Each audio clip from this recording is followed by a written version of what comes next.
Pero me voy a detener en los primeros minutos del abierto en algo de lo que hemos estado hablando los últimos días, así como un goteo, y quiero ponerlo en perspectiva para preguntarnos qué es exactamente lo que está pasando. Si recuerdan, este fin de semana les contábamos que unos narcotraficantes habían disparado contra la policía con un fusil de guerra.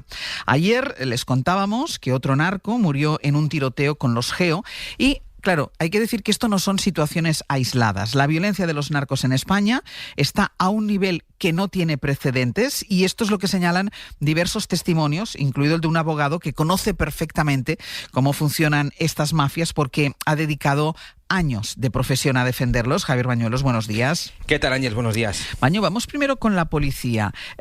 Ellos son de hecho quienes se enfrentan a estas situaciones. ¿Ellos qué dicen? ¿Por qué se ha llegado a este nivel de violencia? ¿O por qué ahora y no había pasado antes? Bueno, los máximos mandos policiales, Ángels, dedicados a la lucha contra el narcotráfico, reconocen que esta violencia de las mafias contra ellos, lo primero, es una realidad y lamentan que va más.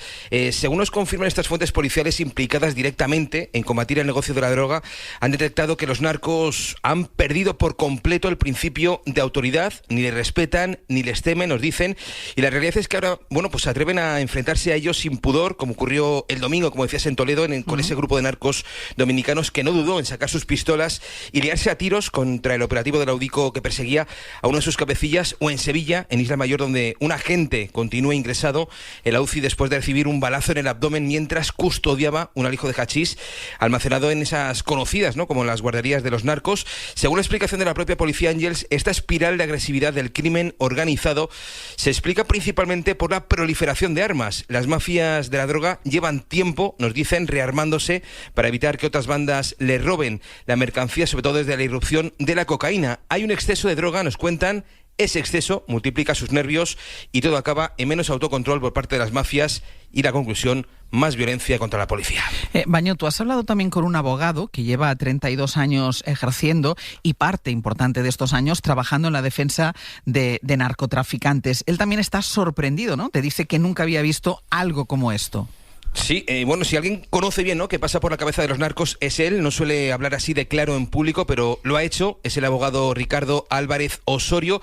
Como dices, lleva más de 3 décadas defendiendo a los principales hombres de la droga, que están al frente de los clanes de los narcos más potentes de España.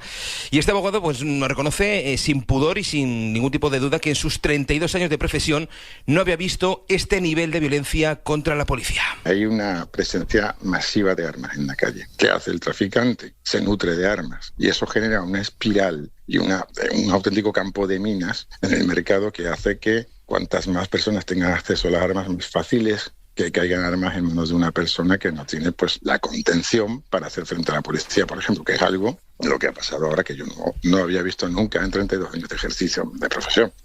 La explicación de que haya tantas armas en manos de los narcos, incluso armas de guerra, nos reconoce este abogado, lo dicho, es el miedo a los vuelcos, como se conoce en el argot criminal, al robo entre los propios narcos. Obligó a rearmarse los traficantes, obligó a episodios anteriores que han pasado de disparar a policías pensando que eran asaltadores disfrazados de policías, por ejemplo, cosa que no es el caso que estamos hablando ahora, pero que ya iba acercando el fenómeno a la posibilidad de que esto explotara, hasta que está empezando a explotar, claro.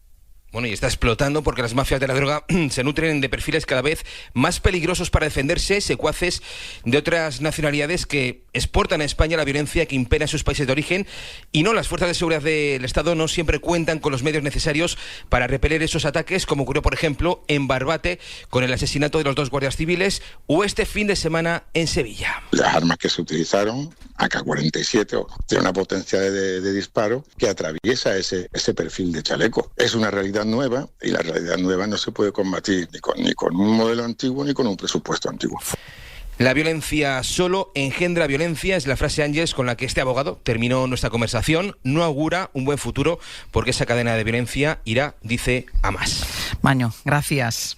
Un abrazo. Al hilo de esto que relatan aquí policías y que nos cuenta el testimonio de este abogado que conoce perfectamente cómo funcionan los narcotraficantes, nos hemos detenido porque además también lo hemos estado contando aquí de vez en cuando en la situación en otros países europeos que han experimentado también un incremento de la violencia asociada al tráfico de drogas. En algunos casos la situación no parece la que normalmente asociaríamos a países de la Unión Europea. Por ejemplo, Países Bajos, que tiene una de las principales entradas de cocaína del continente, y cada vez es más frecuente que las mafias recluten en este y en otros países a gente más joven. Corresponsal comunitario Enrique García Pozo, buenos días. ¿Qué tal? Buenos días. Y en Bélgica, incluida Bruselas, que recordemos es la sede de las instituciones europeas, hay tiroteos y hay políticos y jueces amenazados.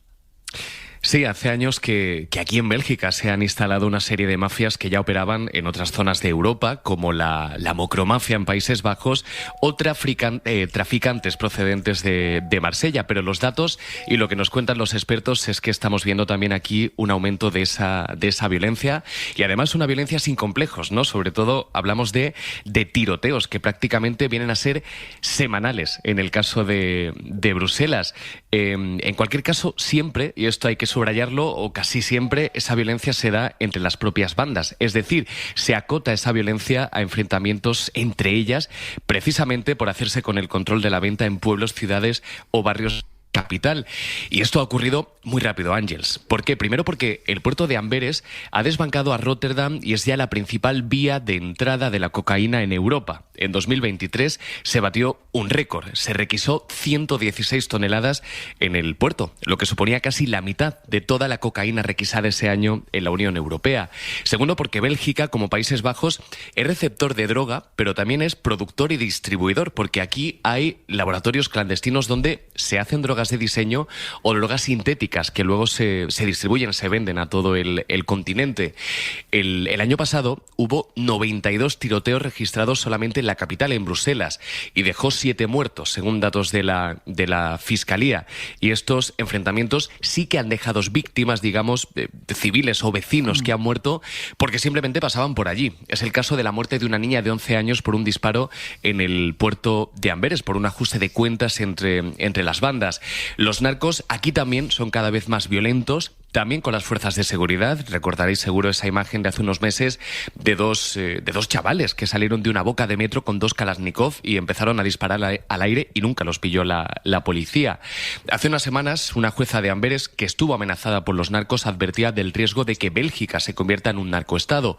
Bueno, otros expertos reconocen que sí que existen síntomas claros de eso, como la violencia de los narcos, pero que de momento no hay noticias de su presencia en ciertos, ¿no?, poderes del Estado. Aunque sí hay ministros, ha habido jueces, ha habido fiscales que han estado amenazados por las mafias. ¿Y qué se está haciendo? ¿Cuáles son las recetas que se están aplicando? De momento, más coordinación policial.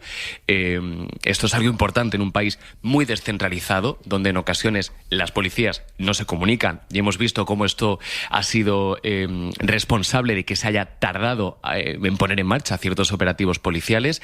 Y también la posibilidad, es algo que está planteando este gobierno, la posibilidad de sacar al ejército a las calles y que los militares patrullen junto a la Policía Federal las zonas más conflictivas del país.